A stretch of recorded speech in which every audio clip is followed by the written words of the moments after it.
The stated purpose of the lockdown was to flatten the curve really of hospitalizations per day. There was never any implication that that curve was going to eliminate death. What eliminated death is really, and the only thing that could eliminate death is protecting the vulnerable, which we haven't done. As you sort of said, 40% of deaths are in nursing homes in the United States, when every medical student from day one knew that that was the vulnerable group. And it's not just the US, by the way, it's not just California or New York. It's every state in the country. Almost all of them have more than half the deaths in nursing homes.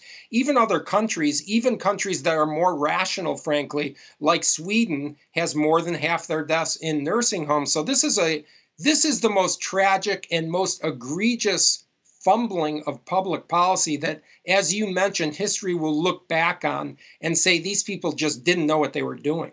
No, and continued to impose these policies even when the science changed, which is the mind-blowing part to me. Dr. Atlas, you write in your article, you say, quote, there has been a failure to reassure everyone that we fully anticipate more cases will occur, whether we test or not, with continuing relaxation of today's isolation. Explain that to me. Yeah, I mean, I think this is actually very important because the role of the policymaker here is to use the evidence and common sense and devise the right policy, but it's also a public importance to allay fear, because fear really is the biggest problem right now. As I'm sure you see, I mean, I look and I see people driving around in their cars with masks on or running outside on a track with a mask on. And I'm not making fun of it. I'm saying it's an indication of the irrational fear. I mean, now let me explain what I wrote there. That is, we know that there will be relaxation induced mingling of people. That's the point of relaxing total isolation. And this is a contagious disease that millions of people have. So we know there will be more cases. That's not the important point.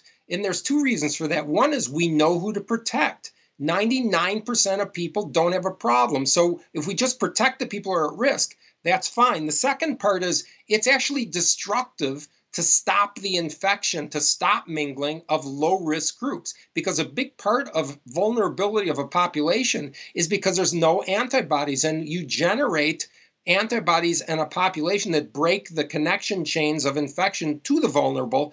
Low-risk groups have no problem with this disease. And that is, as I said, everybody under 60, it's less than or equal to the flu. To use the logic that we need to keep lockdown would mean necessarily, logically, that we must shut down society from November to March every single year, because we know 50,000 Americans are going to die, even with a vaccine, even with antiviral drugs, and 650,000 people die from the flu every season in the world. We don't lock down because it's irrational.